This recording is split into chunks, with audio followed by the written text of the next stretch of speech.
Hello there and welcome back to another edition of the Hot Lap Classic Remastered. This time we're taking a look at the 1998 Ford Mustang GT. Another Ford Mustang to take on the course. This is the SN95, the pre-New Edge SN95, the one I don't like as much, but I still rather like it. I think it looks cool, although I'm not 100% a fan of the weird headlight covers that the 98 Mustangs had. But anyways, this car is here as a little bit of a revenge mission, I guess, against the New Edge Mustang. You see, we had the New Edge 1999 Mustang GT go around, and it, to be honest, destroyed the 1998 SVT Cobra Mustang we had, and that had a race mod on it. So this one, the non-SVT Cobra version, is here just to see if it can be anywhere near the New Edge Mustang GT, or if that car is just so much better than this one. Statistically, one thing it has going in its favour is, like the 1999 car, this car has had its engine fixed, although not to the same degree. So, for some reason, Polyphony decided the Mustang GTs had the 5.0 Fox body motors in them, and so both of them from standard in GT2 make 207 horsepower. That's been fixed. In this version, this has the proper 4.6 litre V8 it's supposed to have, and that means this car from standard gets its power jumped up from 207 brake horsepower to 225, and all the engine upgrades are sort of upgraded to reflect that. That being said, the New Edge car is upgraded to 260 horsepower, so yeah, this one's still down on power. Front engine rear-wheel drive, 406 horsepower, 1,323 kilos. A lot of torque. Not expecting this to be the most drivable thing in the world, but we'll see. This car is going to get 6 laps of the Motorsports Land track in order to set the best time it possibly can. Our current leader is the Mitsubishi GTO LM Edition, set a time of a 27.223, the 98 Mustang GT, unlikely to beat that. Oh well, they actually, I know they did it in the 99, but they did model the little Mustang GT into the rear bumper on this one as well. That's quite cool. I don't know what the Cobra says. That might just have Cobra.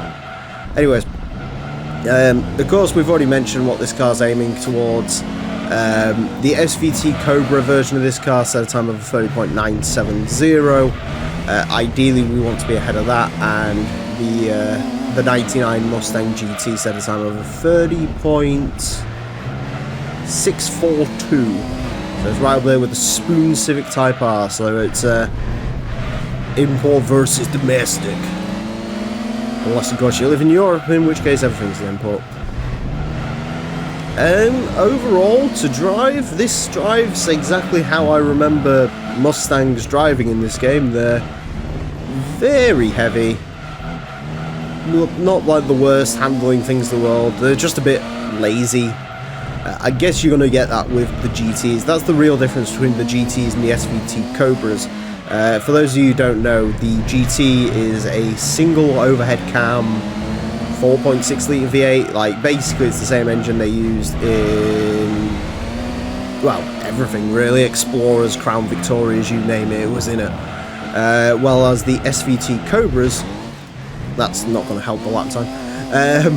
Well, as SVT Cobras, those had a quad cam version of that engine, and that was made for the special models, and that's why it ended up in a bunch of Lincolns, basically.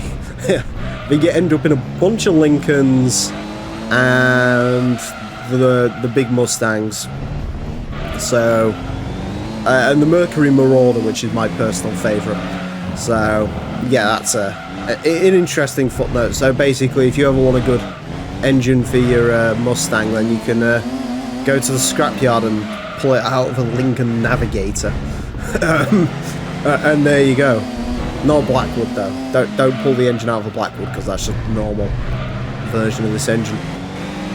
If you could actually find a Blackwood in the first place, of course.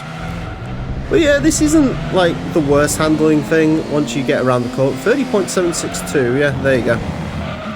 So not quite as quick as the 99. I think the 99 is just going to have the edge on power.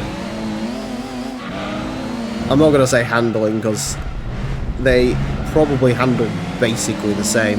It's just a bit of a sort of brutish car. I guess maybe the Cobra being a little bit more lightweight with the race mod and having a bit more power could have maybe hurt it, possibly, like a little bit more tail happy. It's been a long time since I drove that car, so I can't really confirm until we drive the 99. But I suspect maybe having more power didn't exactly help, potentially. But, yeah, there you go. Not a perfect car to drive, but definitely not bad. I don't trust that lap 5 sector 1. Maybe there's a bit more time in that. I mean, we've discussed before, sectors 1 and 2 crossing over can deliver some issues. I think maybe there's 0.1 in there. I don't know if it's quite going to beat the 99, because then you got to ask the question, did the 99 have a bit more time on the table? But we'll take that. It also means that we have another tie, though. So 30.762 places this into 159th place. It ties with, ironically enough, another tuned Japanese car. It ties it with the Mugen S2000. So 99 Mustang GT tied with the Spoon Civic, this one tied with the Mugen S2000, which is interesting. Definitely rather drive the S2000. This is quicker than a Corvette Gran Sport, which is not surprising because that car was not fun.